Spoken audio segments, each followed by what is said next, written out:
मीठे होने का नतीजा सिर्फ इतना होता है कि हमेशा हमें चाकुओं के बीच में रहना पड़ता है। एक दिन एक फल के द्वारा कही गई ये बातें शायद इन बातों पर बड़ी सटीक बैठती हैं कि आदमी का सीधापन उसके लिए कितना खतरनाक हो सकता है।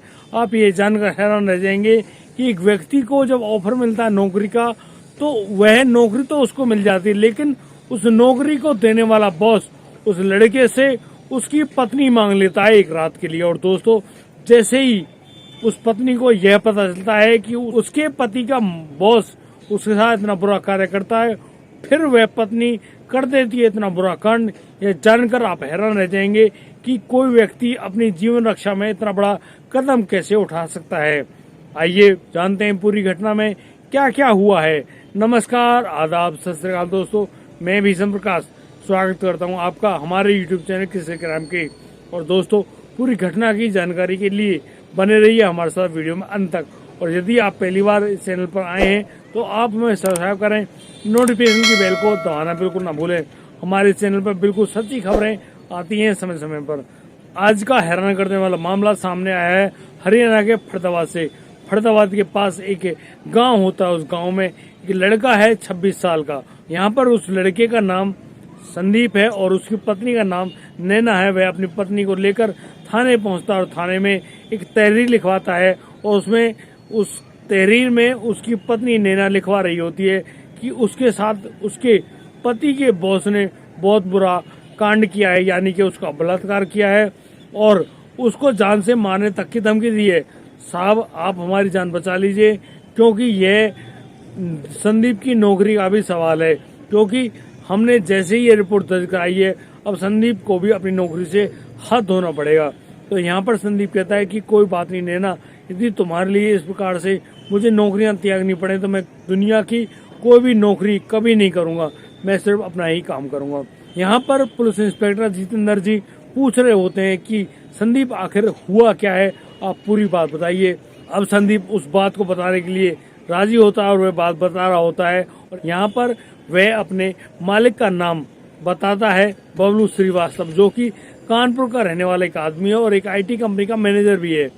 संदीप यहाँ पर बता रहा होता है कि उसके पिता को अभी 1 साल पहले पैरालिसिस यानी कि लकवा हो गया था। वो चाय बनाने का काम किया करते थे और उसी काम के चलते हमारे परिवार की खाना पूर्ति होती थी।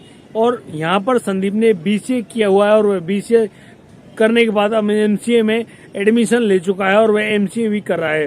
दोस्तों, यहाँ पर संदीप बताता है कि उसके पिता की जो चाय बनाने वाली दुकान थी, पापा के लकवा मारने के बाद अब उस दुकान को वह खुद ही संभालता है।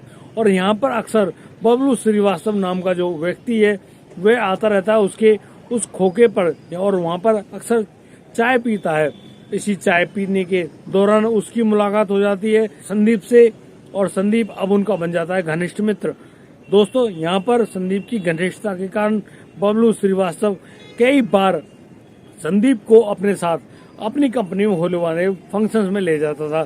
संदीप तो मना करता, लेकिन बबलू श्रीवास्तव उसे अपने दोस्ती का वास्ता देकर अक्सर वह अपनी कंपनी में होने वाले फंक्शनों में ले जाया करता। और यहाँ पर दोस्तों, संदीप की मुलाकात हो जाती है एक लड़की से। उस लड़की का नाम होता है नैना, जो दिखने में बेहद खूबसूरत है। और नैना संदीप की बात करने की शैली को पसंद करने लगती है। वह मन ही मन संदीप को चाहने लगती है। उन दोनों के बीच में अब मित्रता हो जाती है। और दोस्तों, वह मित्रता कब प्यार में तब्दील हो गई इसके बारे में पता नहीं चलता है।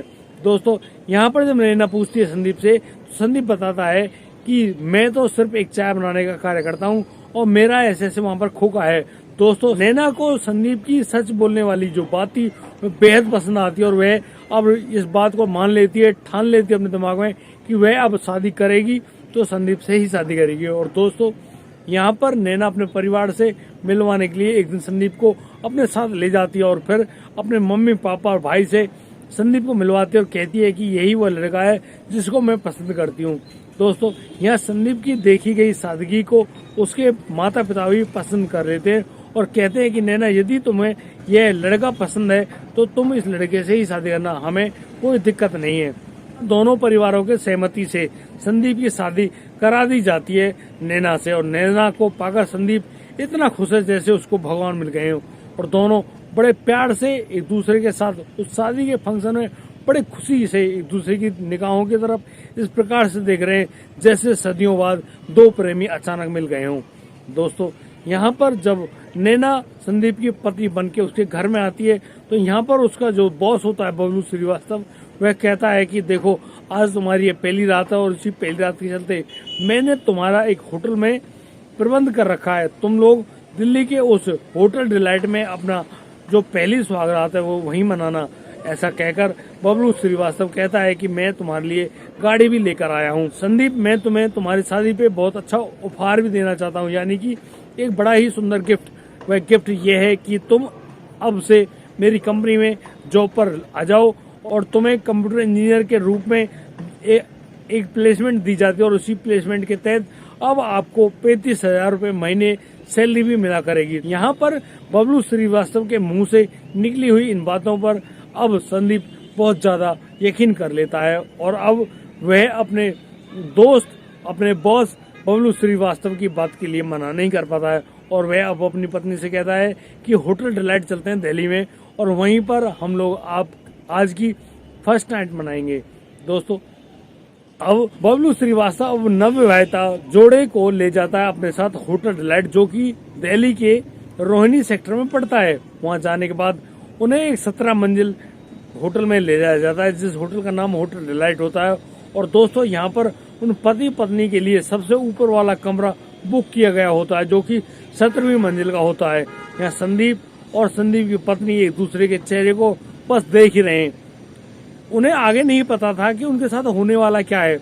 दोस्तों, यहाँ पर जब बबलू श्रीवास्तव सबसे ऊपर लेकर जाता है उस होटल के उस कमरे में, जो कि 17वीं मंजिल में मौजूद है, वहां जाने के बाद उन दोनों को उस होटल के कमरे में बिठा आता है बबलू श्रीवास्तव और वहां से लौटकर आने में अपने पास बुलाकर संदीप से कहता है कि संदीप, मैंने तुम्हारे लिए शैंपेन भी मंगा कर रखी है और तुम आओ, ये शैंपेन ले जाओ, खुद भी पीना, अपनी पत्नी को भी देना और फिर तुम पूरी रात मजे करना। दोस्तों, यहाँ पर बबलू श्रीवास्तव संदीप को एक शैंपेन की बोतल भी देता है और उसी शैंपेन की बोतल को लेने के बाद संदीप अब उसे अपनी पत्नी के पास अपने कमरे में ले आता है और अब दोस्तों, उनका वह दौड़ शुरू होता है जिसको कहते हैं फर्स्ट नाइट, यानी कि सुहागरात।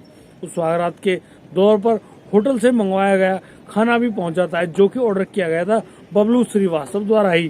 दोनों के गिलास में अब शैंपेन, जो कि बबलू श्रीवास्तव ने दी है, उस शैंपेन को डाला जाता है और यहाँ देखते देखते अब जो पत्नी होती है नैना, वह जोश और उत्साह में आके उस शैंपेन का पूरा गिलास एक ही झटके में खाली कर जाती है। दोस्तों, संदीप ने कभी भी इस प्रकार का शैंपेन या बीवरेज किसी भी तरह की नहीं पी थी, तो वह पीने में डर रहा था और दोस्तों, वह अभी पी भी नहीं पाया था।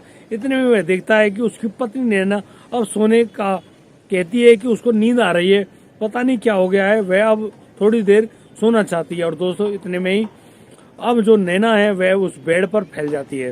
दोस्तों, नैना के सो जाने पर अब संदीप अपनी पत्नी नैना के जागने का इंतजार कर रहा होता है। इतने में ही उसके कमरे की डोरबेल बजती है और जैसे ही संदीप दरवाजे खोलता है, वहां पर होते हैं बबलू श्रीवास्तव। और बबलू श्रीवास्तव अब संदीप से कहते हैं कि यदि तुम्हें नौकरी चाहिए तो तुम बगल वाले कमरे में चले जाओ और वहां जाकर मेरा इंतजार करो, मैं अभी आता हूँ। दोस्तों, यहाँ पर संदीप कहता है कि यहाँ पर उसकी पत्नी सो रही है, वह अपनी पत्नी को छोड़कर नहीं जा सकता। तो दोस्तों, यहाँ पर बबलू श्रीवास्तव, जो कि उसका बॉस है, वह उससे कह रहा है कि तुम्हें जो उपहार, जो गिफ्ट दिया गया है, उसकी सिर्फ यही कीमत है। तुम आज की रात अपनी पत्नी को मुझे सौंपोगे। मैं नैना से बहुत ज्यादा प्यार करता हूँ और कई बार मैंने नैना से कहा भी है कि वह मुझे प्यार करे, लेकिन नैना मेरा कहना नहीं मानती है। आज मैं चाहता हूँ नैना को ही पाना। और सुनो संदीप, यदि तुम ऐसा नहीं करते हो तो मैं आज रात नैना की हत्या कर दूंगा और ये देखो मेरे पास बंदूक भी है। दोस्तों, इतना कहकर बबलू श्रीवास्तव अपने पीछे से बंदूक निकालकर दिखाता है संदीप को और संदीप से कहता है कि संदीप, यदि तुम्हें अपनी जान प्यारी है तो चुपचाप बगल वाले कमरे में चले जाओ। दोस्तों, संदीप अब चुपचाप वहां से निकल जाता है और बगल के कमरे में जाकर बैठ जाता है। और दोस्तों, अब बबलू श्रीवास्तव उस कमरे में अकेला है और वह अब नैना के शरीर से कपड़े निकालकर अपनी हवस की प्यास बुझा रहा होता है। दोस्तों, करीब 1 घंटे के पश्चात अब बबलू श्रीवास्तव जैसे ही उस कमरे में पहुंचता है तो वहां पर संदीप नहीं होता है।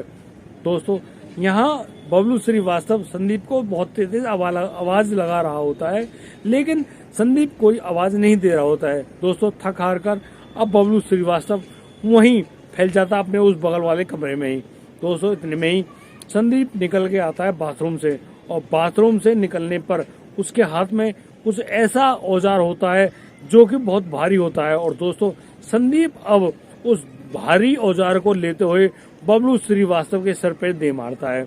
दोस्तों एक ही वार में बबलू वहीं पर झटपटाकर रह जाता है, और संदीप एक वार करने में नहीं रुकता है, वह कई बार बबलू श्रीवास्तव के चेहरे पर इतना भयंकर वार करता है कि वहीं पर खून के छींटे भी उखड़ने लगते हैं। और दोस्तों अब खून में सना होने पर संदीप अब उस कमरे से निकलता है और अपनी पत्नी नैना के पास पहुंचता है। वह देखता है कि नैना अपने बिस्तर में निर्वस्त्र पड़ी हुई है और उसको बिल्कुल भी होश नहीं है। दोस्तों यहाँ पर प्रतीत होता है संदीप को कि यहाँ बबलू श्रीवास्तव ने उस शैंपेन में अवश्य कोई नशीला पदार्थ मिलाया है, जिसकी वजह से उसकी पत्नी अब बेहोशी की हालत में है। दोस्तों संदीप अब अपनी पत्नी को जैसे तैसे जगाता है, होश में लाता है, और फिर रात को ही संदीप अपनी पत्नी को ऑटो में बिठाकर सीधा फरीदाबाद लौट आता है और सीधा पहुंच जाता है अपने गांव। जब संदीप अपने घर में पहुंचता है अपनी पत्नी को लेकर, तो वह पाता है कि उसके घर में सभी लोग सोए हुए हैं। और दोस्तों इसी मामले में अब संदीप अपने घर के अंदर दाखिल होता है और अपने कपड़ों को उतारकर उनको धो डालता है। दोस्तों संदीप के इस प्रकार से कपड़े धोने पर कुछ समय बाद नैना की आंखें खुल जाती हैं। नैना को पूर्ण रूप में होश आता है, तो नैना कहती है कि उसके शरीर में बहुत बुरी तरह से दर्द हो रहा है। तो संदीप कहता है कि तुम्हें तो याद नहीं नैना, यह सब मैंने ही किया है, और तुम अपनी पहली रात को ये इतनी बुरी तरह से सो गई थी, हमें प्यार करने का आपने मौका ही नहीं दिया। और दोस्तों ऐसा कहकर संदीप उस पूरे हादसे को छुपा जाता है और अब सुबह होने का इंतजार हो रहा होता है। दोस्तों जैसे ही सुबह होती है और करीब संदीप की आंख खुलती है 9 बजे के करीब, तो संदीप को जगाया जाता है उसकी पत्नी द्वारा। नैना यहाँ संदीप को जगाती है और संदीप से कहती है कि संदीप आप इतनी देर तक सोए हुए हो, वह देखिए बाहर पुलिस आई हुई है और वह तुम्हारे बारे में ही पूछताछ कर रही है। दोस्तों संदीप अपनी आंखों को मलते हुए जैसे ही बाहर निकलता है, तो पुलिस इंस्पेक्टर कहते हैं कि उस संदीप को गिरफ्तार कर लीजिए, संदीप ने अपने बॉस बबलू श्रीवास्तव की हत्या कर दी है। दोस्तों ऐसा कहकर पुलिस अब संदीप को गिरफ्तार करके अपने साथ पुलिस थाने ले गई है दिल्ली में। दोस्तों अब हत्या आरोपी संदीप के ऊपर 307, 302 के तहत मामला दर्ज कर लिया गया है और उसको अब जेल भेज दिया गया है। दोस्तों यहाँ संदीप ने अपनी पत्नी, अपने परिवार में इस पूरे हत्याकांड के बारे में किसी को भी कुछ भी नहीं बताया। दोस्तों मैं आपसे पूछना चाहता हूँ, क्या संदीप ने यह कदम उठा के सही किया? क्या नैना को सारी सच्चाई नहीं बताकर उसने अच्छा किया? दोस्तों आप अपनी राय हमें हमारे कमेंट बॉक्स में दे सकते हैं। और दोस्तों यदि आपको हमारी वीडियो और दी गई जानकारी उचित लगी हो, अच्छी लगी हो, तो आप हमें लाइक करें, कमेंट करें, शेयर करें और हाँ सब्सक्राइब करना बिल्कुल ना भूलें। दोस्तों अब दीजिए मुझे इजाजत, मिलता हूँ कल रात 8 बजे। तब तक के लिए आप बढ़िया रहें, बेहतरीन रहें, अपने परिवार का बखूबी ख्याल रखते रहें। जय हिंद, जय भारत।